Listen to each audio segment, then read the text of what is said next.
కాబట్టి మనము రక్షణ అంటే ఏమిటి, రక్షణ దేవుడు యొక్క కృప ద్వారా అనుగ్రహించాడు. రక్షణ విషయంలో మనం అతిశయించకూడదు. ఎందుకు రక్షించుకున్నాడంటే సత్క్రియలు చేయడానికి మనల్ని రక్షించుకున్నాడు. చివరిగా మరొక విషయాన్ని మనము చెప్పుకొని మనం ముగించాం. కాబట్టి రక్షణ విషయంలో మనము జాగ్రత్త గలవారమై ఉండాలి. రక్షణ విషయంలో జాగ్రత్త గలవారమే. కాబట్టి మనము ఒకసారి మనము క్రీస్తు యేసునందు విశ్వసించి నూతన జన్మ ద్వారా రక్షింపబడ్డాము అనేటటువంటి స్థితి కలిగి ఉండి మనం నిర్లక్ష్యంగా ఉన్నట్లయితే రక్షణను కోల్పోయే అవకాశం ఉంటుంది. రక్షణ అనేటటువంటిది తిరిగి మనము జాగ్రత్తగా దాన్ని కాపాడుకోకపోతే దాన్ని కోల్పోయే అవకాశం ఉంటుంది. కాబట్టి రక్షణను కాపాడుకోవాలి అనేటటువంటి విషయాన్ని మనము గ్రంథంలో మనము కొన్ని హెచ్చరికలు చేయబడ్డాం. హెబ్రీలకు రాసిన పత్రిక హెబ్రీ 2వ అధ్యాయము 3వ వచనం. హెబ్రీలకు రాసిన పత్రిక 2వ అధ్యాయము 3వ వచనంలో ఇంత గొప్ప రక్షణను మనము నిర్లక్ష్యం చేసిన ఎలాగూ తప్పించుకుందాము.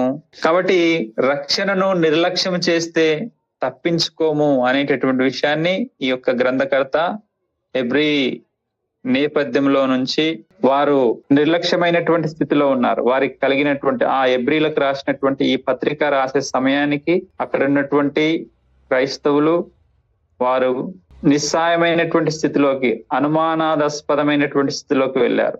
ఎందుకంటే వారికి కలిగినటువంటి ఇబ్బందులు, వారికి శ్రమలు ఎదురైనాయి. అలాగే యేసుక్రీస్తు ప్రభువు వారు చేసినటువంటి ప్రసంగాలు వారికి ఉత్తేజపరిచి వాళ్ళు రక్షణ పొంది క్రైస్తవాన్ని అంగీకరించినారు. అయితే యెరూషలేము దేవాలయము, పాత నిబంధన కొన్ని సంగతులు ఇంకా జరుగుతూనే ఉన్నాయి. అయితే వారి మీద శ్రమలు, ఇరుకులు, ఇబ్బందులు వచ్చేసినాయి. అప్పుడు వారు కొద్దిగా నిర్లక్ష్యమైనటువంటి స్థితిలో కనబడుతున్నారు.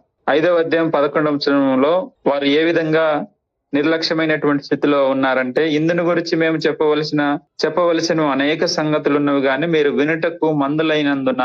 అంటే కొద్దిగా వారు దేవుని యొక్క లేఖనాలను వినడానికి అంత ఇంట్రెస్ట్ గా చూపడం లేదు. కారణం ఏంటి, వాళ్ళకి ఎన్నో ఇబ్బందులు ఉండొచ్చు. అలాగే 10వ అధ్యాయంలో 34వ వచనం వారికి ఏ విధంగా హెచ్చరిక చేస్తున్నాడంటే, ఎలాగనగా మీరు ఖైదీల్లో ఉన్న వారిని కరుణించి మీకు మరి శ్రేష్టమైనది స్థిరమైనది ఉన్న స్వాస్థ్యం ఉన్నదని ఎరిగి మీ ఆస్తి కోల్పోవటకు సంతోషముగా ఒప్పుకుంటారు. అంటే ఒకప్పుడు వారు ఉత్తేజమైనటువంటి స్థితిలో రక్షణను పొంది వాళ్ళు సంతోషంగా ఉన్నారు. 35వ వచనం కాబట్టి మీరు ధైర్యమును విడిచిపెట్టకూడదు. అంటే ఇప్పుడు వారికి ఉన్నటువంటి స్థితి ఏంటంటే కొద్దిగా నిర్లక్ష్య వైఖరి, ధైర్యాన్ని విడిచిపెట్టారు. అంటే రక్షణ అనేటటువంటిది ఒకసారి పొందిన తర్వాత దాన్ని కొనసాగించుకునేటటువంటి బాధ్యత మనకు ఉంది. దానికి ధైర్యం అవసరం, ఒక నిరీక్షణ అవసరం, ఒక సహనము అవసరం.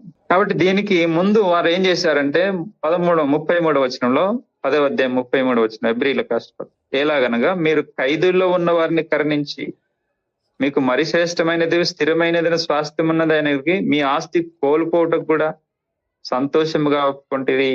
కాబట్టి 33వ వచనంలో ఒక విధముగా చూస్తే మీరు నిందలను బాధలను అనుభవించే చేత 10 మందిలో ఆరడి పడితిరి.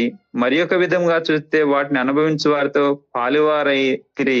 ఈ విధంగా వారు ఒకప్పుడు బాగా ఉత్తేజమైనటువంటి స్థితిలో ఉన్నారు, ఇప్పుడు నిర్లక్ష్య వైఖరిలో ఉన్నారు. కాబట్టి రక్షణ విషయంలో నిర్లక్ష్యము తగదు అనేటటువంటి దేవుని యొక్క లేఖనం మనకి హెచ్చరిస్తుంది.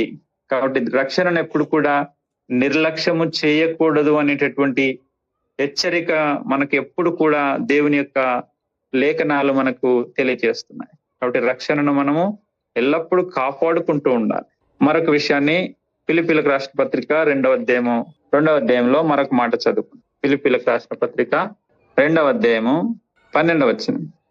కాగా నా ప్రియులారా, మీరెల్లప్పుడూ విధేయులై ఉన్న ప్రకారము నా ఎదుట ఉన్నప్పుడు మాత్రమే గాక మరి ఎక్కువగా నేను మీతో లేని ఈ కాలమందును భయముతోను వణుకుతోను మీ సొంత రక్షణను కొనసాగించుకోండి.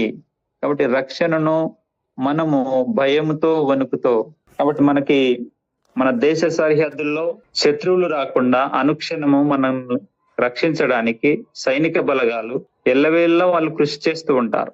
శత్రువు ఎక్కడైనా దాడి చేసే అవకాశం ఉంటుంది.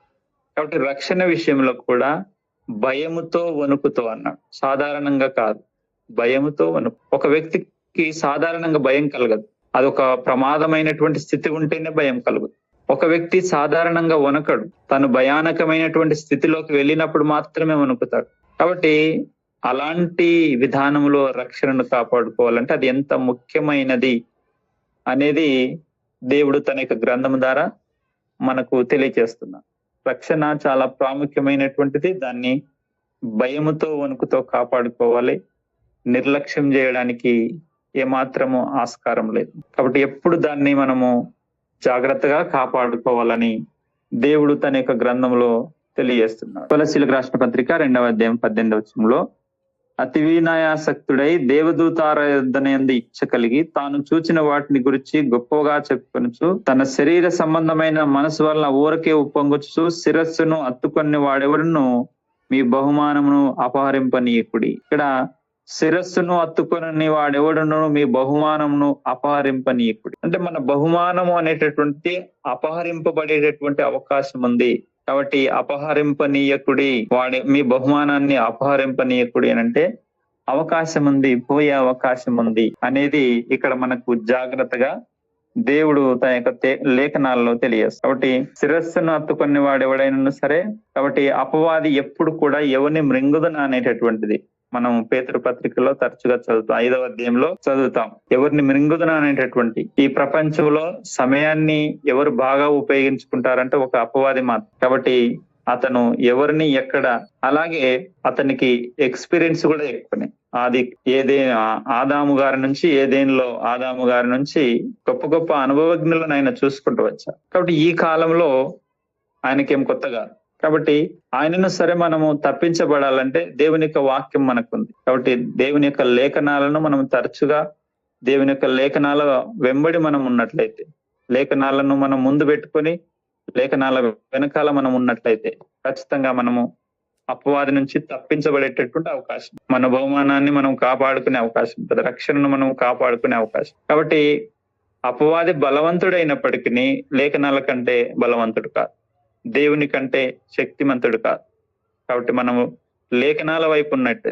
అందుకే యాకోబు రాసిన పత్రికలో అపవాదిని ఎదిరించుడు అనేది. కాబట్టి అపవాదిని ఎదిరించడం అంటే లేఖనాలను మనము గ్రహించటమే. ప్రభు వారు కూడా లేఖనాల ద్వారానే అపవాదిని ఎదిరించారు. కాబట్టి మనము లేఖనాలను ఎక్కువగా మనం గ్రహించగలిగినట్లయితే మనము మన యొక్క రక్షణను మనం కాపాడుకునే అవకాశం. కాబట్టి మనము చివరిగా మనము ఒక హెచ్చరిక మాటగా చదువుకొని మనము ఈ యొక్క వాక్యాన్ని ముగించుకుందాం.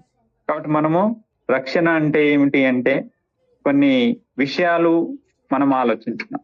రక్షణ దేవుడు కృప ద్వారా ఇచ్చినాడు అనే విషయాన్ని మనం ఆలోచన చేస్తున్నాం. రక్షణ విషయంలో మనం అతిశయించకూడదనే విషయాన్ని కూడా ఆలోచించాం. రక్షణ సత్క్రియలు చేయడానికి దేవుడు ఇచ్చాడు అనే విషయాన్ని కూడా మనం అయితే రక్షణను కాపాడుకోవలసిన బాధ్యత కూడా ఉంది అనేటటువంటి విషయాన్ని చివరిగా మనం ఆలోచిస్తాం. కాబట్టి రక్షణ అనేటటువంటిది మనము కాపాడుకోవాల్సినటువంటి బాధ్యత. మన దేవుడు మనకి కొన్ని అనుగ్రహించిన తర్వాత వాటిని కాపాడుకోవాల్సినటువంటి బాధ్యతను మనకే ఇస్తాడు. ఉదాహరణ, మనకు దేహం ఇచ్చాడు, ఆరోగ్యం కాపాడుకోవాలి. పురుషుడిగా నీకు భార్యని ఇచ్చాడు, ఆమెను పోషించుకోవాల్సిన బాధ్యత నీకు ఇచ్చాడు. భూమిని ఇచ్చాడు, దాన్ని శ్రమించి దాంట్లో ఫలాల్ని సంపాదించుకునే జ్ఞానాన్ని మనకి. అలాగే ఆత్మ సంబంధమైన విషయాల్లో మనకి రక్షణ ఇచ్చాడు, దాన్ని కాపాడుకోవాలి. దాన్ని కాపాడుకోవడానికి మనకు లేఖనాలు ఇచ్చాడు, సంఘం ఇచ్చాడు, సావాసం ఇచ్చాడు, సహోదరులను ఇచ్చాడు, పరిశుద్ధాత్మ యొక్క సహాయాన్ని మనకు అనుగ్రహిస్తాడు. ఎల్లప్పుడూ ఆయన మనకు సహాయం చేస్తాడు. ఇలాగన దేవుడు మనకి అన్ని విషయాల్లో ఎల్లవెల్లా ఆయన సహాయం చేస్తూనే ఉంటాడు. కాబట్టి మనము ఎప్పుడు రక్షింపబడ్డాము అనేటటువంటి భ్రమలో కాకుండా మనల్ని మనము పరీక్షించుకుంటూ రక్షణను కాపాడుకోవాల్సినటువంటి వారమైంది. కాబట్టి మనము చివరిగా హెచ్చరిక మాటగా కొరింథీయులకు రాసిన మొదటి పత్రిక 10వ అధ్యాయంలో ఒక మాట చదువుకొని మనం ముగించుకుందాం. కొరింథీయులకు రాసిన మొదటి పత్రిక 10వ అధ్యాయము 12వ వచనం. తాను నిలుచున్నానని తలంచుకున్నవాడు పడకుండాట్లు జాగ్రత్తగా చూచుకునేవాడు. కాబట్టి మనము జాగ్రత్త కలవారమై ఉండాలి. జాగ్రత్త అనేటటువంటిది మనకు ప్రమాదం ఉన్నప్పుడు హెచ్చరింపబడతాం. కాబట్టి మనము రక్షణ విషయంలో బహు జాగ్రత్తగా ఉండు, రక్షణ కాపాడుకుంటూ రక్షణ విషయంలో పరిశీలన చేస్తూ మనము జాగ్రత్తగా ఉన్నట్లయితే మనము నిత్య రాజ్యంలో ప్రవేశిస్తాం. కాబట్టి మనము రక్షణ విషయంలో అతిశయించకుండా ఇది దేవుని కృపావరం అని భావించి ఎల్లవేళ ఆయన యందు భయభక్తులు కలిగి కృతజ్ఞతాభావంతో కుమారులుగా ఆయన యొక్క క్రియలను భూమి మీద చేస్తూ సత్క్రియలు చేస్తూ దేవుని పిల్లలుగా జీవించాలని మరొకసారి ఈ యొక్క లేఖనాల ద్వారా మేము హెచ్చరిస్తూ నన్ను నేను హెచ్చరించుకుంటూ ఈ యొక్క వాక్య భాగాన్ని ముగిస్తున్నాను. శ్రద్ధగా విన్నందుకు మీకు అందరికీ వందనాలు.